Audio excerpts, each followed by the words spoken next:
This is perfect, mademoiselle, and if this won't bore you, shall we begin? Oh, but of course, Professor. I'm at your disposal, Professor.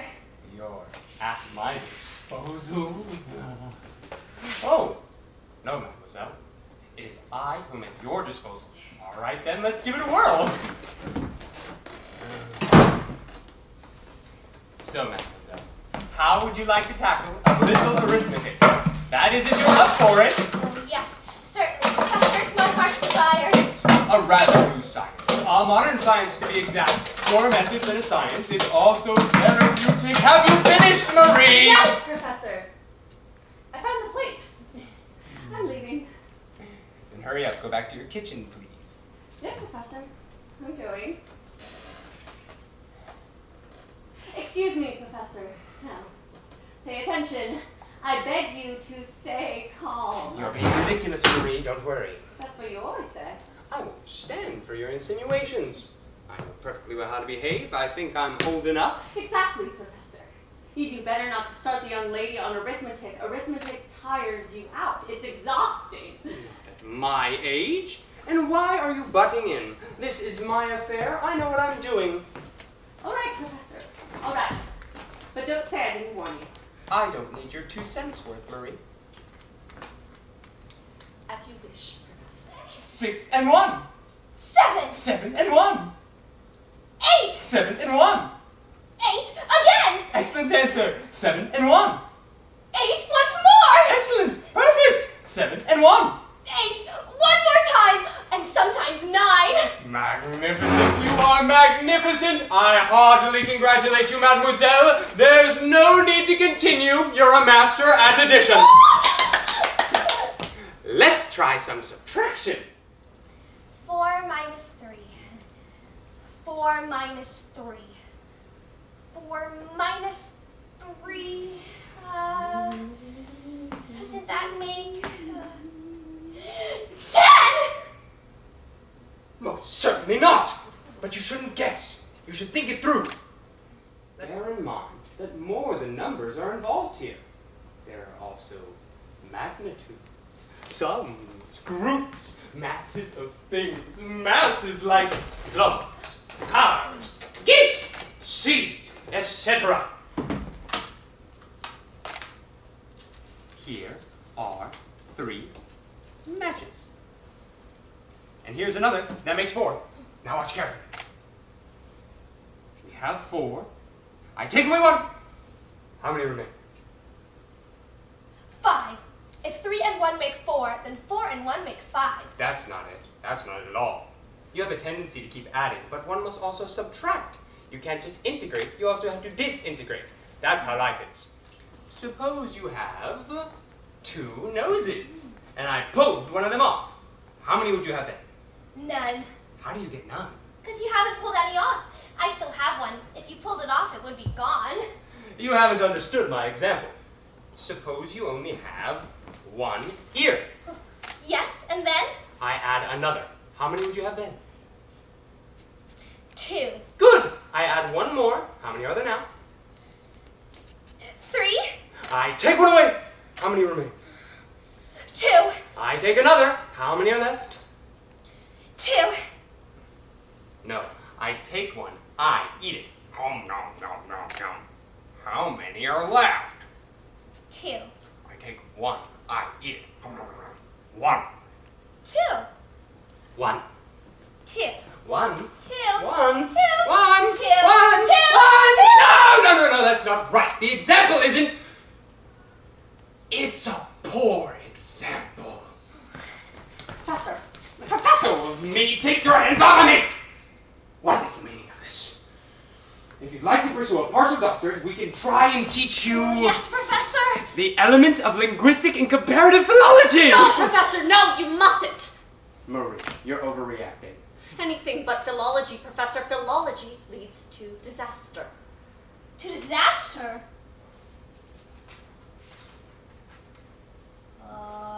That's a good one. You're going overboard, Marie. Get out! All right, Professor. All right, but you can't say I didn't warn you. Philology leads to disaster. I'm a grown man, Marie! Yes, Professor. As you wish. we'll come back to it later. To the extent that one can ever go back, who's to say? Oh, yes, Professor. Every tongue, mademoiselle. Now, pay attention. You must remember this to the very hour of your death. Oh, yes, Professor. Till the very hour of my death. Yes. And it's another basic principle. Every tongue, in essence, is nothing but language, which is made up of sounds or Phonens. You snatched the word right out of my mouth. Don't flaunt your knowledge. You should listen instead. Very good, Professor. Sounds, mademoiselle, must be plucked by their wings as they become airborne, so not to fall on deaf ears. It follows that when you're ready to enunciate, you should lift your chin and neck as high as possible and rise to your tiptoes. That way you'll... Yes, Professor! Button your lips, stay seated, and don't interrupt. Left to their own devices, these high-flying words will collapse, weighted down by their own significance. They always deflate at the end, tumbling down onto deaf ears. That's right, but don't interrupt. Disintegrating into gibberish, or else they burst like balloons. Therefore, mademoiselle. What's wrong? I have a toothache, Professor. Wreaths of fabulous flowers and sonorous sibilants, labials, dentals, occlusives, alcals, and others, some caressing, and others toxic or terrifying. Yes, Professor, I have a toothache. Onward, onward. Forget about your teeth. My teeth hurt. Yes, yes, yes. Good. On we go. I said, on we go. Now, translate the sentence in French. My grandmother's roses are as blue as my Asian grandfather.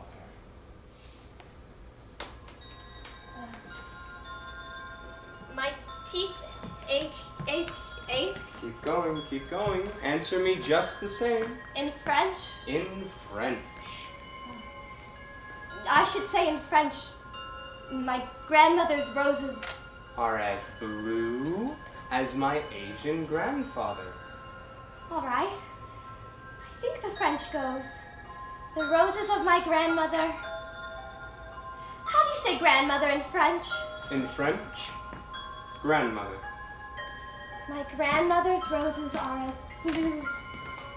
You say blue in French, right? Yes, of course. Are as blue as my grandfather when he's angry. No, your grandfather who's Asian. Shun! I have a toothache.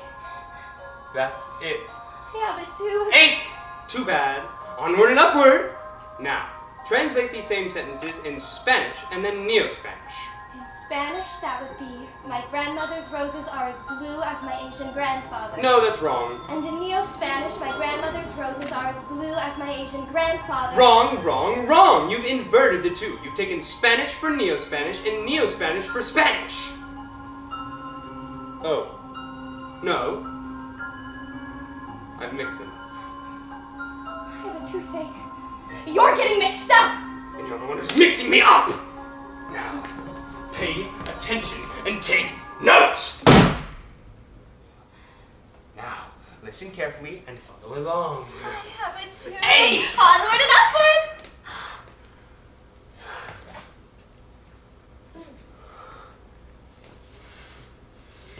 No, certainly not, since roses is the Asian translation of the word roses in English, Spanish, and Serendipity. Do you understand? Excuse me, Professor.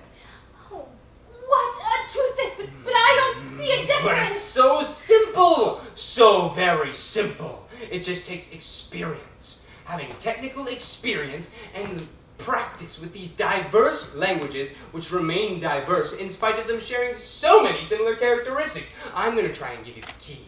Toothache. What differentiates these languages is neither the words, which are always the same, nor the sentence structure, which is also the same, nor the intonation, which offers no difference, nor the rhythm. What differentiates them? Are you listening? I have a toothache. Are you listening to me, mademoiselle? We're gonna lose our temper. My country is Neo-Spain. In Italian becomes my country is Neo-Spain? No, Italy. Now, via simple deduction, how would you translate the word Italy into French? I have a toothache? But it's so simple. For the word Italy, we have the French word France, which is an exact translation. My country is France. And for the word France, in Asian, we have Asia. My country is Asia. And for the word Asia in Portuguese, we have the word Portugal, which in the Asian translation is the exact same as the Portugal. My country is Portugal, and so on. Enough, my teeth! Your teeth, your teeth, your teeth! Keep it up, and I'm gonna rip them out myself. Shut your trap! The toothache! The dilemma here, how should I put it? The most paradoxical. Yes, that's the word. The most paradoxical aspect of this dilemma is that people who are completely uneducated can understand these different languages. Did you hear that? What did I just say? I can speak these different languages. What did I just say? You were lucky this time! Most people speak Spanish, chock full of Neo-Spanish words, thinking they're speaking Latin, or Latin chock full of Asian words, thinking they're speaking Romanian, or Spanish chock full of Neo-Spanish, thinking they're speaking Serendipali or Spanish. Do you understand? Yes. What do you want from me? Mind your manners, honey bunch, or you'll be sorry. I'm going to begin with all the translations of the word dagger. Whatever you say, after all. Dagger, look at it. Dagger, look at it. Dagger, look at it. No, you're giving me an earache too. That voice, it's so shrill. My eyes. Repeat after me. Repeat after me. My Dagger. leg, Dagger. everything Dagger. aches. My Dagger. throat. Dagger. Dagger. My neck. Dagger. Oh, my shoulders. Dagger. My breath. Dagger. My hips. Dagger. My thighs. Mind your pronunciation. Dagger. Dagger. My Dagger. throat. Dagger. Dagger. Dagger. My shoulders and Dagger. my arms. Dagger. Breasts and my Dagger. my belly That's and it. my Now you're breath. pronouncing well. Dagger. Oh. Watch out! Oh, no. Don't break my table. The dagger kills. Yes. The dagger kills. So be it.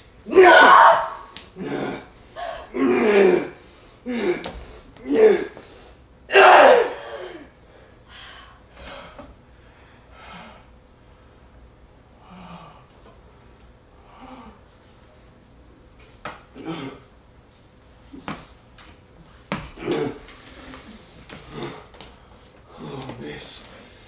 That was good. Oh, I needed that. Oh, I can hardly breathe. Oh, but it's none of your business. Oh. I'm sorry. Little murderer. Bastard! Filthy pig! You're gonna try that on me! I am not one of your students, not me! Go put the dagger back where it belongs. Go on. Fox, a scholar like you doesn't trip over the meaning of words. Don't put me on. I didn't mean to kill her. Are you sorry, at least? Yes, Marie. Oh, I swear.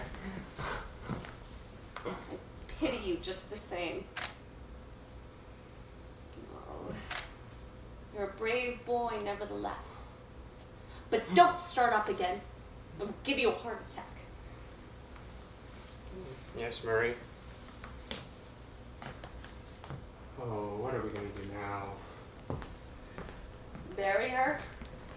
Plus the 39 others while we're at it. That'll come to 40 coffins. I'll call the undertakers and my lover, Father Auguste, over to the reefs.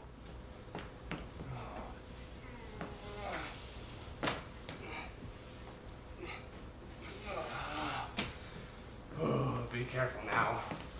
We don't want to hurt her.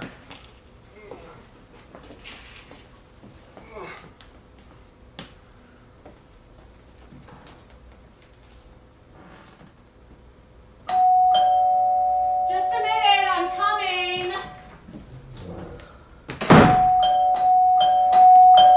The professor is expecting you. Sit down a moment, I'll tell him you're here. Please, come in. Come in, mademoiselle.